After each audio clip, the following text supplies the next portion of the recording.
Hello student, welcome to the lecture number 2nd of PHP.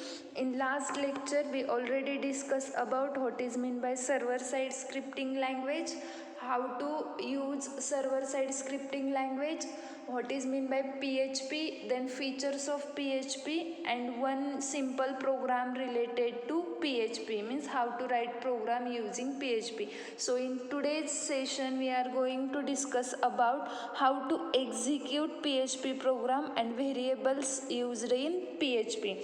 So let us start with how to execute PHP program. In last lecture we already discussed about one simple program of PHP. Within Notepad or WordPad we can write the code of PHP embedded into HTML code, and we have to save that particular code with the help of .php extension, and through the any kind of web server we have to execute that particular program. So let us see the execution of PHP program step by step. So first step is type the program and save it as a first.php using any text editor, for example Notepad or WordPad. So basically आपल्याला PHPचा program हा नोटपॅडमध्ये लिहावा लागतो, जसं की आपण HTMLचा लिहितो किंवा जावास्क्रिप्टचा. Same like that आपल्याला PHPचा प्रोग्राम पण नोटपॅड किंवा वर्डपॅडमध्ये लिहावा लागतो. जसं की आपण HTML प्रोग्रामला .html एक्सटेन्शन देतो, जावास्क्रिप्टच्या प्रोग्रामला पण .html एक्सटेन्शन देतो, पण PHPच्या प्रोग्रामला .php एक्सटेन्शन द्यावं लागतं, मीन्स प्रोग्राम नेम .php. इथं मी फर्स्ट हे माझं प्रोग्राम नेम आहे आणि .php हे त्या फाईलला असलेलं एक्सटेन्शन आहे की ज्याच्या थ्रू मी आयडेंटिफाय करू शकेल की माझा प्रोग्राम हा PHPचा प्रोग्राम आहे. ठीक आहे. So let us see the second step. Create a folder with your name in var/www/html, for example SPMM. Means आपण हे नॉर्मली बघतो की आपल्याला आपलं फोल्डर बनवावं लागतं आणि त्या फोल्डरमध्ये आपण आपले सगळे प्रोग्राम सेव्ह करू शकतो. सो तुम्ही तुमच्या नावाचं फोल्डर बनवू शकता की ज्याच्यामध्ये आपल्याला प्रोग्राम सेव्ह करायचे. ठीक आहे. इथं त्यांनी त्याच्याशी रिलेटेड एक नोट दिलेली आहे. Create folder in servers root directory. In case of a Linux, the path of a root directory is var/www/html. Means जसं की आपण अगोदर आपल्याला HTMLचे प्रोग्राम रन करायचे असतील तर डेस्कटॉपवरती किंवा माय कम्प्युटरमध्ये DE कुठल्याही ड्राईव्हवरती आपण फोल्डर बनवत होतो. बट जर तुम्हाला PHPचे प्रोग्राम एक्झिक्यूट करायचे असतील तर आपल्याला सर्व्हरच्या रूट डिरेक्टरीमध्येच फोल्डर क्रिएट करावं लागतं. आणि जर तुम्ही लायनेक्स ही ऑपरेटिंग सिस्टीम यूज करत असाल तर त्याच्याशी रिलेटेड आपल्याला हा पाथ यूज करावा लागतो, var/www/html, आणि त्याच्यानंतर तुमचं फोल्डर नेम असतं आणि मग त्या फोल्डरमध्ये आपण प्रोग्राम सेव्ह करू शकतो. आणि जर तुमची विंडोज ऑपरेटिंग सिस्टीम असेल तर त्याच्याशी रिलेटेड C ड्राईव्हवरती XAMPP नावाचं एक फोल्डर असतं, त्या फोल्डरमध्ये htdocs नावाचं अगेन एक फोल्डर असतं. त्या फोल्डरमध्ये आपण काय करू शकतो, आपले प्रोग्राम स्टोअर करू शकतो. डिपेंडिंग अपॉन ऑपरेटिंग सिस्टीम आपल्या सर्व्हर रूट डिरेक्टरीचा पाथ चेंज होतो. बट बेसिकली जे पण फोल्डर आपण बनवणार आहोत ते सर्व्हर्स रूट डिरेक्टरीमध्येच बनवावं लागतं की ज्याच्या थ्रू आपल्याला प्रोग्राम सर्व्हरवरती एक्झिक्यूट करता येतील. ठीक आहे. सो ह्या बेसिक स्टेप्स आहेत की ज्यांचा यूज करून आपण काय करणार आहेत, PHPचा प्रोग्राम एक्झिक्यूट करणार आहेत. आता त्याच्या सुरुवातीला आपण काय करणार, नोटपॅडमध्ये प्रोग्राम टाईप करणार, त्याच्यानंतर आपलं फोल्डर बनवणार सर्व्हर्स रूट डिरेक्टरीमध्ये आणि त्याच्यामध्ये आपले प्रोग्राम स्टोअर करणार. त्याच्यानंतरची स्टेप काय, save the first.php file in SPMM folder. म्हणजे मी SPMM नावाचं फोल्डर बनवलं आहे तर त्याच्यामध्ये मी माझा प्रोग्राम सेव्ह करणार. जसं की आपण HTMLमध्ये पण करत होतो की प्रोग्राम ज्या फोल्डरमध्ये सेव्ह आहे तिथूनच तो कॉल करता येत होता. सेम तुम्हाला तुमच्या फोल्डरमधून प्रोग्राम कॉल करता येईल. त्याच्यामुळे तो प्रोग्राम सुरुवातीला सेव्ह करावा लागेल त्या पर्टिक्युलर फोल्डरमध्ये. त्याच्यानंतरची नेक्स्ट स्टेप आहे, go to the browser and type http://localhost SPMM in URL bar and click on first.php. ठीक आहे, मग हा तुमचा पूर्ण URL झाला की ज्या URL थ्रू आपण काय करणार आहेत, आपला सर्व्हर साईडचा PHP प्रोग्राम एक्झिक्यूट करणार आहेत. आपण ॲड्रेस बारमध्ये, गुगलच्या ॲड्रेस बारमध्ये जाऊन हा पूर्ण URL टाईप करणार आहेत की http://localhost/spmm/ तुमच्या फोल्डर, तुमच्या फाईलचं नाव first.php, ज्याच्यानंतर तुमचा प्रोग्राम एक्झिक्यूट होईल. ठीक आहे, सो बेसिकली ह्या सगळ्या स्टेप्स आहेत की ज्यांचा यूज करून आपण PHPचा प्रोग्राम एक्झिक्यूट करत होतो. सेम HTML सारखंच आहे, फक्त HTMLमध्ये एकच डिफरन्स आहे की HTMLचा प्रोग्राम तुम्ही कुठंही सेव्ह करू शकता, कुठल्याही ड्राईव्हला सेव्ह करू शकता. बट PHPचा प्रोग्राम हा पर्टिक्युलरली C ड्राईव्हला स्टोअर करावा लागतो, कारण तिथं आपली ऑपरेटिंग सिस्टीम असते आणि मग सर्व्हर साईटला आपण वर्किंग करतोय, त्याच्यामुळे ते ऑपरेटिंग सिस्टीम रिलेटेड कोड त्याच पर्टिक्युलर सर्व्हर रूट डिरेक्टरीमध्ये स्टोअर करावा लागतो. फक्त हे एकाच गोष्टीची काळजी घ्यायची आहे की आपला प्रोग्राम हा सर्व्हर रूट डिरेक्टरीमध्ये स्टोअर झाला पाहिजे. सर्व्हर रूट डिरेक्टरीमध्ये तुम्ही तुमचं फोल्डर बनवू शकता आणि त्या फोल्डरमध्ये ते प्रोग्राम सेव्ह करू शकता. ठीक आहे, so this is all about how to execute PHP program. PHPचा प्रोग्राम हा HTML टॅगसोबत एम्बेड करायचा, तो .php नावाने सेव्ह करायचा आणि ब्राउझरवरती जाऊन तो पूर्ण पाथ, ज्या लोकेशनला तुमचा प्रोग्राम सेव्ह आहे तो पूर्ण path as it is copy करून ब्राउझरवरती पेस्ट करायचा. एंटर की प्रेस केल्यानंतर ॲटोमॅटिक तुमचा प्रोग्राम एक्झिक्यूट होतो. बट एक कंडिशन आहे की तुमच्याकडे कुठलं तरी एक सर्व्हर इन्स्टॉल असायला हवा आहे की ज्याच्या थ्रू आपण ते प्रोग्राम एक्झिक्यूट करू. त्याच्यानंतर नेक्स्ट कन्सेप्ट बघूयात, PHP केस सेन्सिटिव्हिटी. आता बेसिकली केस सेन्सिटिव्ह म्हणजेच काय, तर तो कॅपिटल लेटर्स आणि स्मॉल लेटर्सला एकच कन्सिडर करतो. फॉर एक्झाम्पल, जर माझ्याकडे व्हॅर A आणि A म्हणजे स्मॉल ए आणि कॅपिटल ए असे दोन व्हेरिएबल आहेत, तर तो ह्या स्मॉल एला वेगळा आयडेंटिफाय करतो आणि कॅपिटल एला वेगळा आयडेंटिफाय करतो. स्मॉल एला मी 5 व्हॅल्यू असाइन केली आणि कॅपिटल एला 10 व्हॅल्यू असाइन केली, तर आउटपुटमध्ये मला A is equals to 5 and A is equals to 10 असं आउटपुट मिळेल. ठीक आहे, आता इथं काय दिले बघूयात. In PHP the variable names are case sensitive. However, keywords, for example, if, else, break, do, while, echo, functions and class names are case insensitive. आता केस इनसेन्सिटिव्ह म्हणजेच काय, जर मी कॅपिटल ए आणि स्मॉल ए टाईप केला तर तो त्या दोघांना एकच कन्सिडर करतो, त्याला काय म्हणतात, केस इनसेन्सिटिव्ह. आणि केस सेन्सिटिव्ह म्हणजे काय, कॅपिटल एला तो वेगळा आयडेंटिफाय करतो आणि स्मॉल एला वेगळा आयडेंटिफाय करतो. आता त्यांनी फॉर एक्झाम्पलमध्ये दिले, the echo keyword is a case insensitive. Echo keyword is a case insensitive म्हणजेच मी इको कॅपिटल पण लिहू शकते आणि स्मॉल पण लिहू शकते. Both are equal. ठीक आहे, ह्याला काय म्हणतात, केस इनसेन्सिटिव्ह. आणि केस सेन्सिटिव्ह म्हणजेच काय, तर तुमचा स्मॉल ए आणि कॅपिटल ए हा काय वेगळा वेगळा आयडेंटिफाय केला जातो, त्याला काय म्हणतात, केस सेन्सिटिव्ह म्हणतात.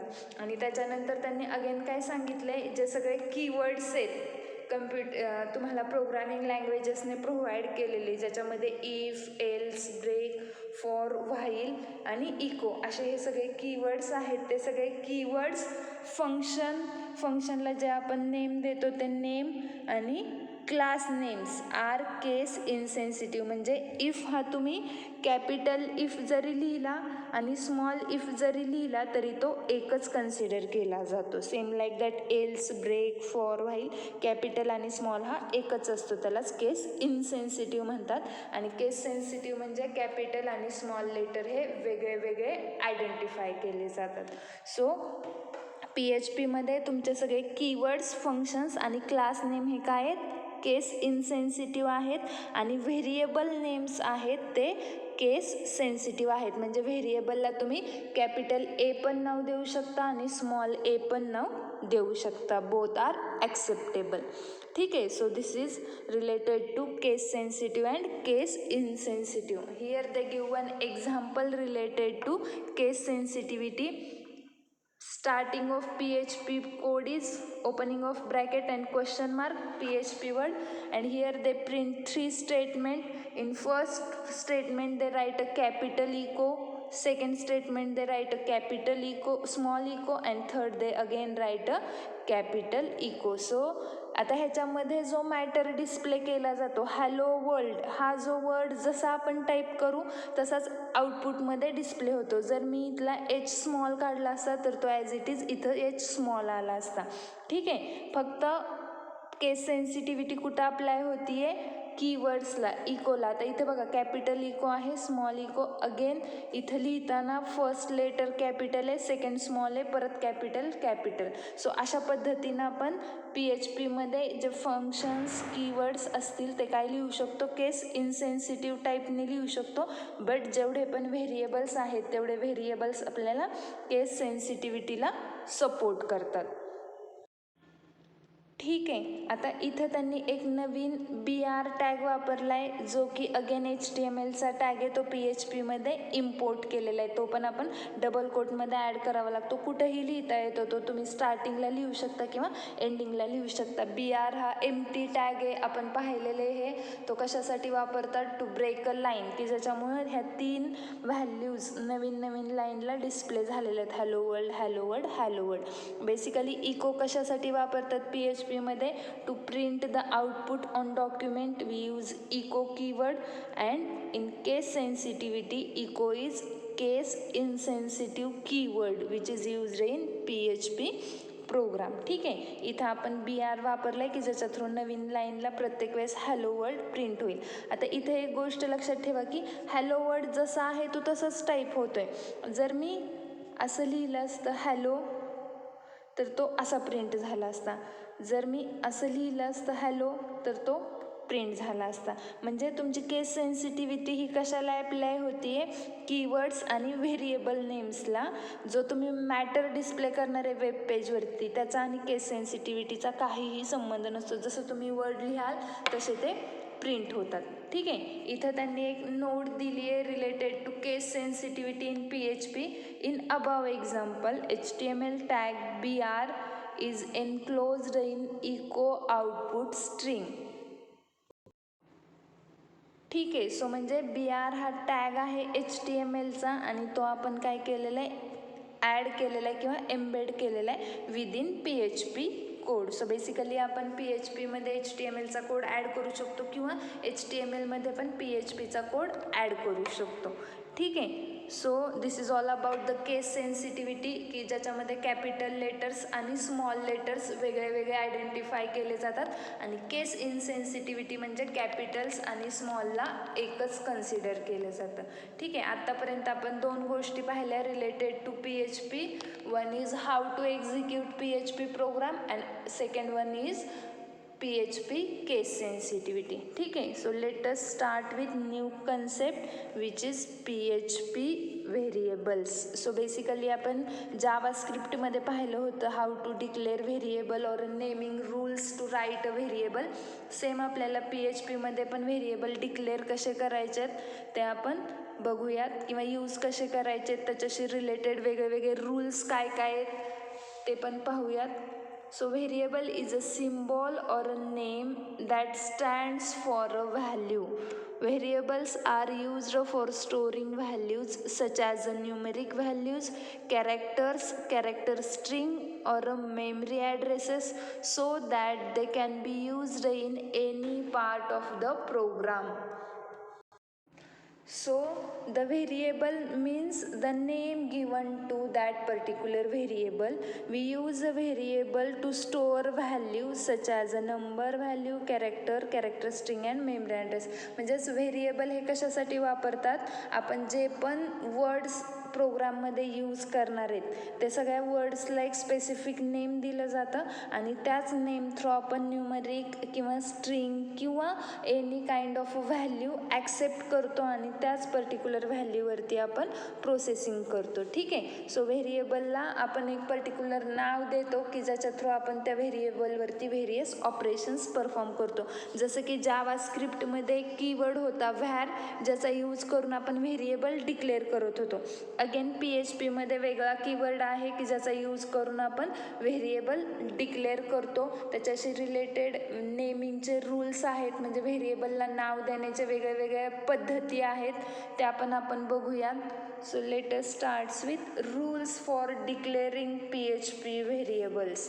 म्हणजे जसं आपण पाहिलं होतं बघा, जावा स्क्रिप्टमध्ये व्हेरिएबल डिक्लेअर करण्याचे नेमिंग रूल्स होते.